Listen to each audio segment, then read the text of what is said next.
Well, I certainly hope you enjoyed that segment. As we've talked many times before on the show, the lack of voter turnout in our country is really not good, and it doesn't play out well, particularly when you come to these special elections and these ballot initiatives, and again, particularly if you're in an off-cycle election where you can have, as low as 15% turnout, and then critical issues are being decided by 8% of the voters. I don't think anyone intended our system to work that way, but unfortunately, that's how things are playing out in American politics. It's not to say that these issues aren't important, and Joel talked about fracking. Fracking is a very topical issue right now, and it is something that legislators and citizens want to see on a ballot, to have people have a chance to voice their vote. But when the turnout is low, that may not exactly be the solution that they were looking for.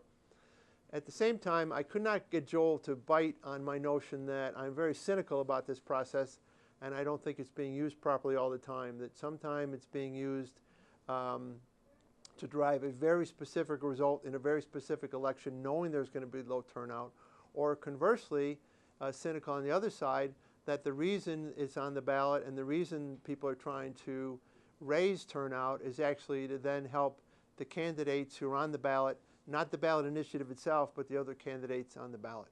One of the things I want to talk about in this next segment, I want to drill down a bit and turn our attention to Illinois, where I lobby in Illinois, and I want to do a little inside baseball of what's going to come up in the election in 2014 and how I think perhaps ballot measures are not being used in an appropriate fashion for the 2014 election cycle. So we're going to invite our good friend, the whiteboard, to be our guest on the next segment. And as I just said, we're going to talk about what's going on in Illinois. Now, in Illinois, in November, there is not a lot of contest at many levels of the election. The U.S. Senate election, I don't think it's going to be heavily contested. But the race for governor is. And it's going to be very dependent on turnout. And it's going to be one of the most visible gubernatorial elections in the entire country. The sitting governor ratings are not as high as he would like them to be. And there's a Republican candidate who is very well funded and very outspoken on some of the issues, running as an outsider.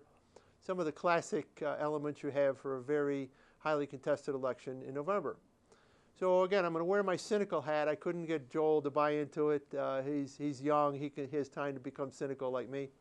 And I want to walk you through how I think the ballot initiative is being used almost singularly to drive turnout to help the Democratic candidate in the election.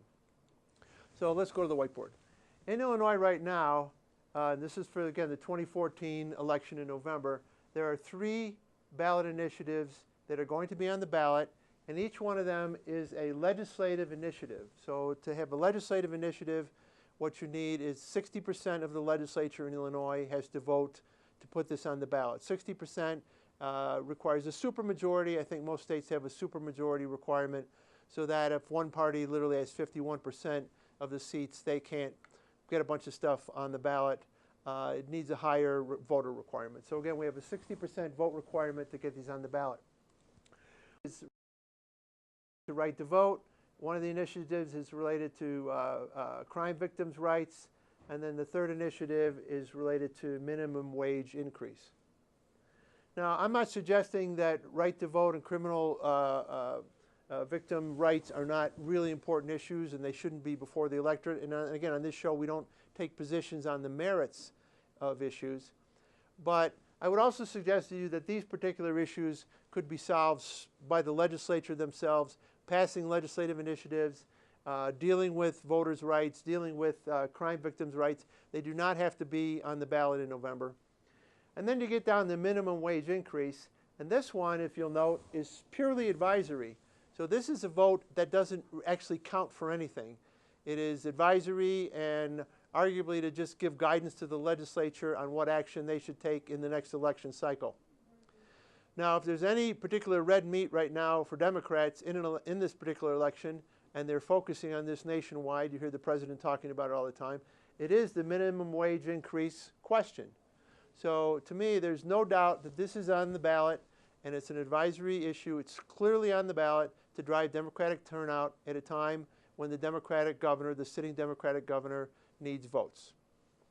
Now, the crime victims' rights, I've drawn a little circle there, a little red and a little blue. This is an issue that actually did draw significant Republican support. I think it would be difficult for Republicans to go back home and say that they did not support, crime victims' rights. That in and of itself is kind of a hot topic, and one that I think these Republicans would find difficulty at home if they went back and hadn't supported it. But 2 out of the 3 are clearly there to drive Democratic support. Now, if that wasn't enough, the Democrats also tried to stack the ballot initiatives in the November cycle with 2 other matters. One was going to be whether or not to impose a millionaire tax, which again was going to be advisory, and another one was going to be related to birth control coverage, and that too was going to be advisory. I would again suggest to you, had they been on the ballot, that they would have driven Democratic turnout in November, and that's why I put blue dots next to them as well.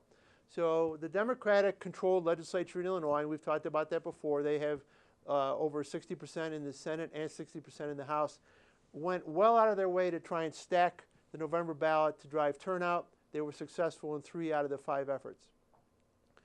Now, that was on the legislative side, and again, that took legislative action where the legislature needed a 60% vote to get something on the ballot. There were 2 other initiatives in Illinois, one of which we had a segment on our program previously dealing with redistricting. Michael Kolent spoke about the effort in Illinois to get redistricting, a new redistricting a procedure on the ballot. And there was another effort in Illinois to also get term limits on the ballot. Now, both of those were signature initiatives. In other words, they were not passed by the legislature. In Illinois, if you want to have a signature initiative, you need 300,000 signatures, valid signatures, to get on the ballot. Now, both of these, at least the term limits one, I've characterized with a red dot here, meaning that it was, from my perspective, a purely Republican-driven initiative. And in fact, it was an initiative that is backed by the Republican candidate by governor. So the candidate independently, I think, decided that if I can get term limits on the ballot, that's going to help the turnout, that's going to help me get elected. Again, it's not that term limits isn't an important issue, and we don't have a position on it, but this time it's being uniquely driven by the Republican candidate for governor so he can drive turnout. The other initiative was a redistricting initiative, and I put a red dot there because I think in Illinois, given the fact that the legislature leans so heavily Democratic and the state is such a blue state to begin with, that if redistricting was on the ballot, it probably would lean Republican. But I also put the cautionary black dot in the center there because I don't think it was driven by a group that was looking for a political turnout or political result. And in fact, as Michael spoke to our audience when he made his presentation, they have a bipartisan effort dealing with redistricting. But because these are signature initiatives and because you have to prove that there's 300,000 valid signatures to get on the ballot in the first place, the Democrats in Illinois launched an all-out effort to stop these from being on the ballot. And in fact, as of this taping, neither one of these is going to be on the ballot. What was interesting about these particular lawsuits is they were actually filed before the petitions were ever filed. So the Democrats filed lawsuits before the petitions were ever delivered to the State Board of Elections to even get these measures on the ballot. That shows you how well prepared and how well thought out the defense was in trying to keep these issues off the ballot. So there were a couple of levels of attack. One was levels of attack on the signatures themselves, and those played out. But the ultimate determination that kept these off the ballot for now were court determinations made on what I felt were some very narrow decisions on some very tight constraints in the Illinois law and Constitution. And again, I'm being cynical today, so I suggest to you that since most of the judges in Illinois have backgrounds in the Democratic Party, that if they were going to try and find solutions that would keep these measures off the ballot, there was nothing that was going to stop them from finding very narrow solution sets. Now, as of this taping, the redistricting effort has been withdrawn. They are not going to fight that in the court anymore, but we have been advised, at least through the press, that the Republican candidate for governor who wants term limits on the ballot may take that issue up to the Illinois Supreme Court. So we'll bring that back to you at another show. But the point of today's discussion, again, is to point out how ballot initiatives are used to drive turnout in elections. And in a state that is controlled all by Democrats, the initiatives are going to be focused on issues that are going to drive Democrats to the polls. Now, this may not be something that you find offensive, and perhaps you think it's appropriate to drive turnout, and if nothing else, the result is more people come to the polls, more people are representative in the democracy, and that's an important part of the process. I can't argue that with you. But the cynical side of me, which looks at some of these issues and says that even if you find them to be important issues, they really weren't the kind of issues that had to be on a November ballot. There's costs involved, there's process involved. These are all issues that really could have been resolved strictly by the legislature without resorting to trying to drive Democratic turnout in a year where re-electing a Democratic governor is going to be a very important, if not problematic, in the state of Illinois. So give this some thought and look to your own states for these ballot initiatives and determine for yourself whether or not these ballot initiatives are on for the right reason or the wrong reason.